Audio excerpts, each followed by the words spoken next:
Hey guys, this is Courtney from Will's Bloom, and today we are going to be looking at the life and career and love life of Elvis Presley. And I did recently watch his documentary, which I think has opened my eyes up to some of the things in his chart that are very prominent. So let's go ahead and get started by talking about Elvis's energy. So we can see when I'm looking at a chart, one of the first things I do is I look at the rising sign and the sun sign, because this is the most apparent visible part of this person. So as a Sagittarius rising, we can see Elvis as somebody who is a big picture thinker, as somebody who is reaching for the stars, especially because his Jupiter is in the 11th house, which tends to have an ability to kind of have bigger ideas in general. And I think that it's going to make him essentially a little bit more of an optimistic person. And the good news for him is that his Jupiter is making an almost exact sextile to his sun. So this kind of grandness, not only is it appearing in his vision, his way of perceiving life, but it's also how others see him and how his career unfolds, because the ascendant is related to how people see you, and the sun is your career or your plot line of your life. So Jupiter is supporting both of these areas of his life. So we can see that he's able to reach greatness or bigness partially because of this Jupiter aspect here. We can see that he has essentially a stellium happening in his second house, which is a heavy concentration of planets or energy in the area of material success where his sun is. And so we can see that he is driven by a sense of security in life, by finances. And I think that this could even go all the way back to his childhood and his relationship with his parents. And I don't know super well his family history, but I do know that his dad was arrested, and maybe it was for fraud or something like this, but there is a kind of tumultuousness that was present within the home.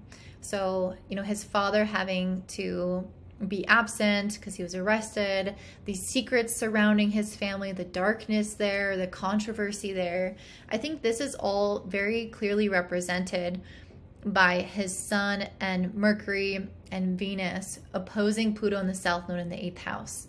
And so I think it was almost like this dark family history or these skeletons in the closet that led Elvis to really want to create a lot of independence within himself. So he wasn't necessarily needing to rely on this darker or tumultuous parental figure, where he may have had a great relationship with him, but there was something that was fear-oriented or lacked trust, which we can often see with Pluto in the South Node.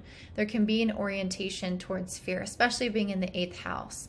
And so there's something that he feared about attaching or being reliant to that as a source of income, as a source of security, as a source of fulfillment. And so we can see it almost defined him in many ways to become his own person, to become independent, self-sufficient, financially well off.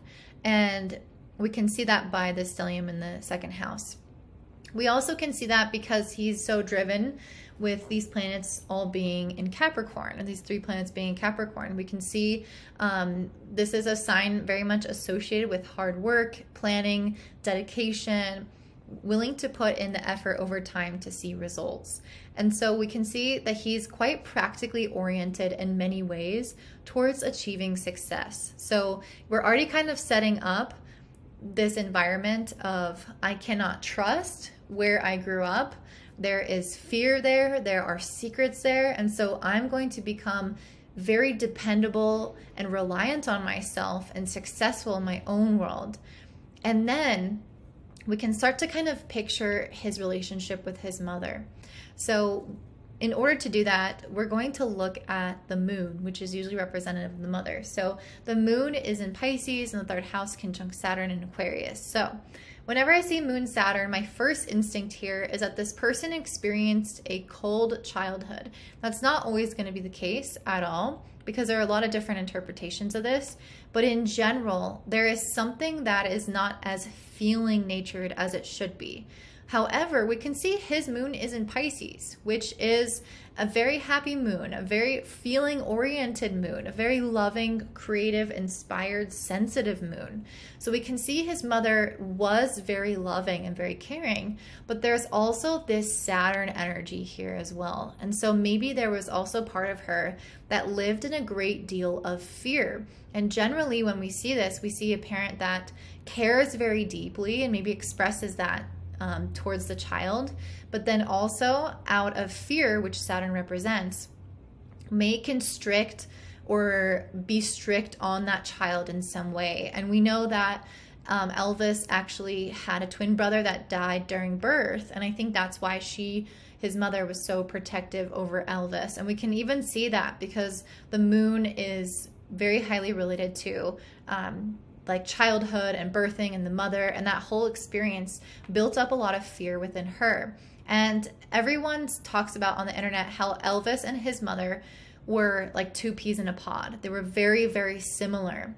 And we can already start to see this theme here where his mother was very fearful of repeating the past, of having another child lost, and was trying to prevent that by controlling the situation and embodying some of this Saturn energy of being strict in some ways or critical or judgmental of what he was doing in order to keep him on the straight and narrow.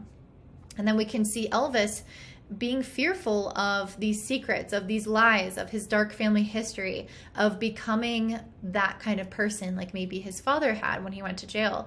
And so in order to move away from that fear, he embodied more of a sense of control with Capricorn, second house energy, control over his environment, his career, his finances, his plans, his future, all of these things. And so him and his mother have very similar reactions in life where they're moving from a place of fear to a place of control and security.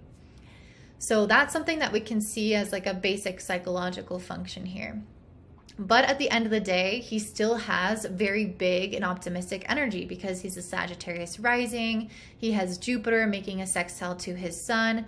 But notice how Jupiter is in the sign of Scorpio. So even though Jupiter is very optimistic, bright, and kind of future-oriented and optimistic about things coming, it's in the sign of Scorpio, which has a general mistrust or doesn't take things at face value. So there is a little bit of a digging there, a desire to know the truth or investigate things further. And so even his sense of optimism still has a little bit built-in mistrust as well. Unfortunately, this did not help him that much in his career life because he was taken advantage of in relationships. And we're going to talk about why that is in a second. But we know that his boss or his manager took advantage of him and he didn't know it. He didn't see it for a very long time. So we do see this lack of trust though kind of in him that breeds insecurity, that breeds uncertainty within oneself. And for that reason, these people often become some of the most ambitious and driven people to create that sense of security outside in the world. So we can see this big energy, as I mentioned, this very good luck, this ability to reach success. Also Jupiter being in the 11th house, which is associated with particular groups of people, people who are interested in his music, for example, his fandom. Those people are going to really be his biggest support, his biggest allies. He has a lot of luck in this area of his life.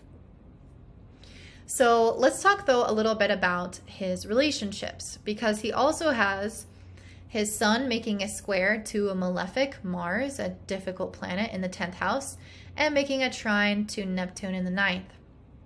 So we're specifically going to talk about his career relationships, as I was just mentioning. So we know that he got tricked by his manager. So we can start to see why that might happen with this square in the 10th house. Mars is a planet associated with conflict. The 10th house is a house related to authority figures, as well as the public and tradition. So we know that this kind of plays out in his life in many different layers. The first is that people really had an issue with him expressing his movement, his wild nature, which is all very Mars, his style of expressing himself through his art, Mars and Libra. In his career, people had an issue with that. So that's why it's making a square to his sun. The public, the traditional structures wanted to change him in some ways. And so there may have been this internal dialogue within himself that also was an issue, where part of him as a sun in Capricorn wants to fall in line, but then with Mars in his 10th house, part of him is meant to push back on the narrative, to fight for what it believes in and for what it wants and its own self-expression. So he has this kind of internal thing going on as well as outside in the world. Mars, as I mentioned, is also a somewhat aggressive or conflict-oriented planet. And the 10th house is definitely a house where we would find his manager, because it's our authority, our boss, the people that we look up to, the people that we take instructions from. And so we can see here that there is a divide, a potential for a divide in the relationships with authority. And we can definitely see how that came into play when that relationship broke down, when he started to realize that this person did not have his best interests at heart. And the reason why he may have been duped to begin with is this beautiful trine from Neptune to the sun.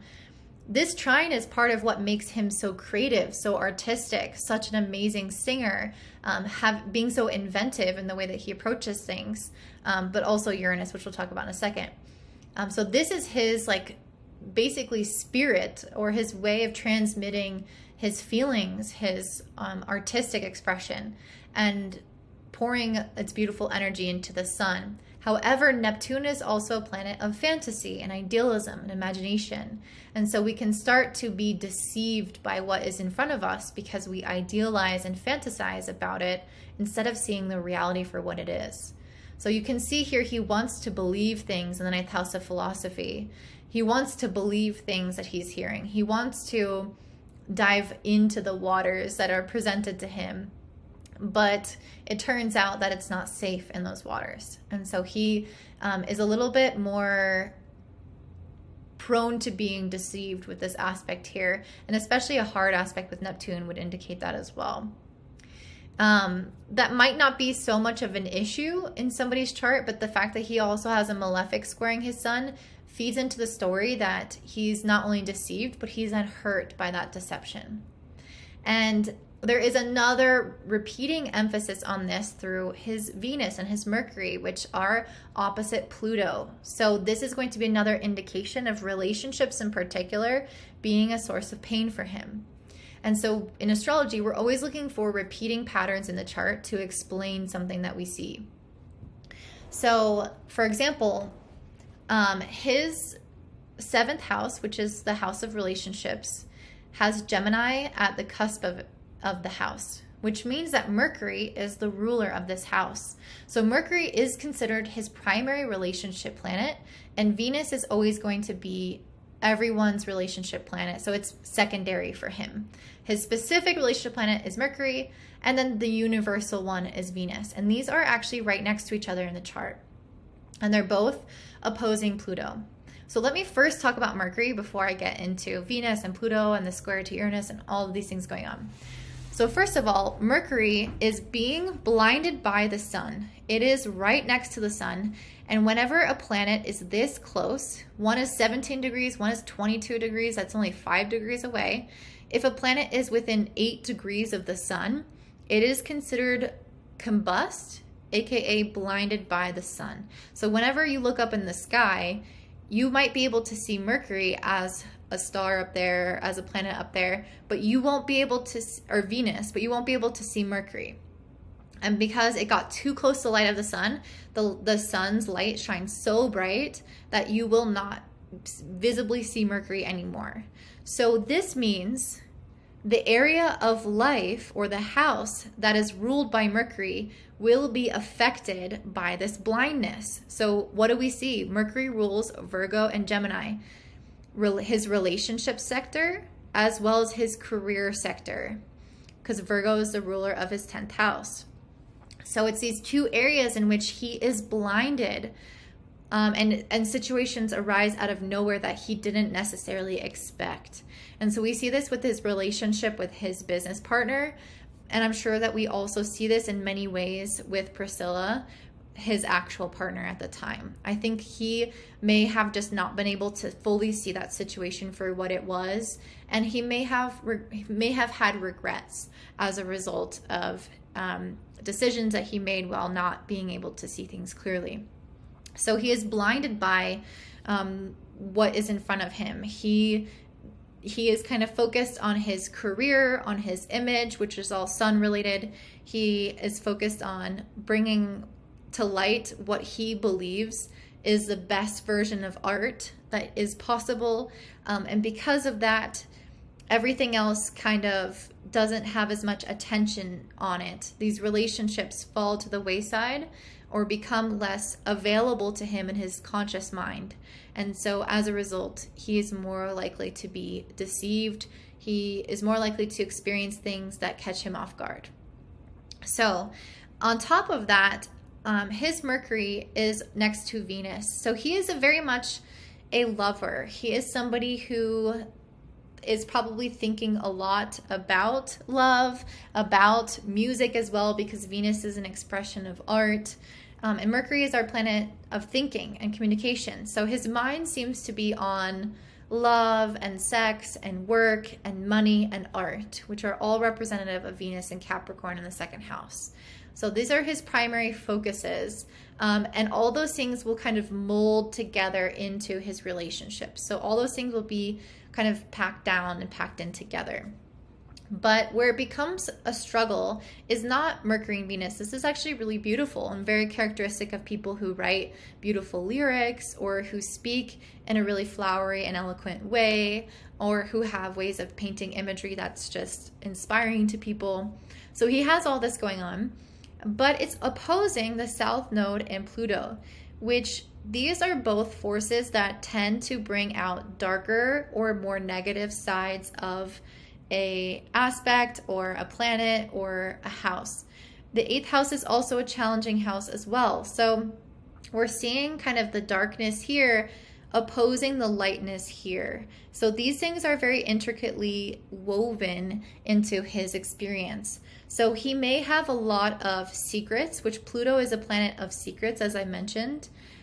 It's a planet of like hiding the truth, which is, I guess, another form of secrets.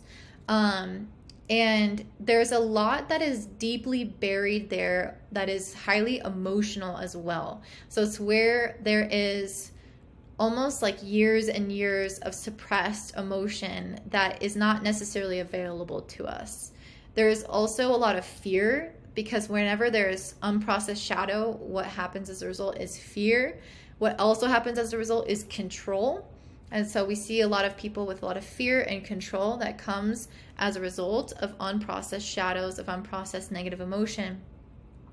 And then we have the South Node, which I mentioned is a diminishing force. So any planet next to the South Node kind of takes a hit. It's like getting punched every now and again. Like, you can't do that, or you can't function as well as you like to function. And so it can bring out kind of the negative sides of Pluto. And it can also point to, since the South Node is related in evolutionary astrology to past lives, it can also point to a past life where there were a lot of crises, or where one was involved in a lot of kind of dark situations and dark karmas being built up. So these are all potentials in his past. So all of these things are directly connected to his relationship, to his art, and to his money. And so we can see actually here where there would be a lot of fear of loss, especially because the 8th house is a house of death. Pluto is a planet associated with death, and even the South Node can be associated with loss. So there is a huge fear of loss that is driving him to achieve a lot of material wealth. But it's always this constant reminder, since this is an opposition, that loss is around the corner. And because of that, because he didn't fully integrate his Pluto, because he didn't fully dive into his psyche and process these negative emotions, and work with a therapist, which is something I would recommend with the client with this, because he didn't face these realities within himself. It then turned sideways and sabotaged his relationships. It made him unable to see the lies and the secrets within his workplace. It made him very fearful and jealous and controlling of his partner. And he was actually not that great of a partner to Priscilla, which I found it very interesting that they did not include that in the movie, because he was extremely jealous and controlling of her. And they just made it seem like he cheated on her and that was it. The relationship planet Mercury next to Venus can indicate this taste for women and like the fine things in life and beauty in general, just like womanly beauty. So I can see why he would be interested in that, especially with the square to Uranus. I can see why he would be very interested and fascinated by women and beauty. But he got caught up in it to the point where he was hurting his relationship. And because of this opposition of Pluto, it's like he didn't even realize it. There was a lot of unconscious things that were happening where he was slowly kind of self-sabotaging in a lot of ways. And Pluto can be highly linked to self-sabotage. So both of these planets, Pluto and Mercury and Venus, are making a square to Uranus in the 5th house. So this is a T-square. It looks like a little triangle. And so this is indicating that there is a lot of like erratic or unexpected energy here. Things that come out in unique ways. Things that are unconventional or eccentric. Things that you just don't expect. And so the fact that we have the Pluto, the planet of secrets, making an aspect to Uranus, the planet of truth and revelations and sudden insights, we can see that he may have lived in parts of his life under the mirage that things were a certain way until there would be a transit or this awakening of the Uranus, which actually Uranus is called the Great Awakener. So his Uranus would awaken him to the truth of what was happening with his partner, with Priscilla, with his manager, with maybe other people in his life. And so we can see how that would be extremely impactful for him, and likely very triggering for him as well. Another way in which we see this Uranus square play out is that the way that he expressed himself artistically, which is represented by Venus and Neptune, the way that he expressed himself artistically with this square to Uranus had a very different and progressive flair to it. So being in the 5th house of sexuality, and the 8th house also of sexuality is tied to this as well, we can see that part of his eccentricity was his sexual flair, his way of moving his body. And in the movie, they really drilled this home, was that some people loved it. That was like the reason he blew up.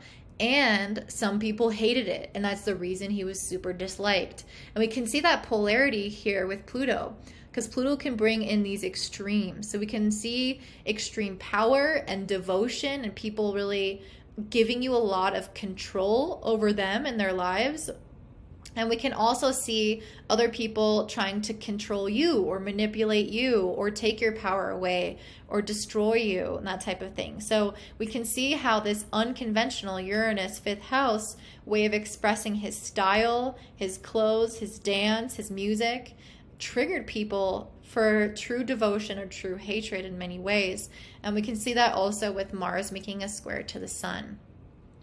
So let's see, is there anything else I want to mention here?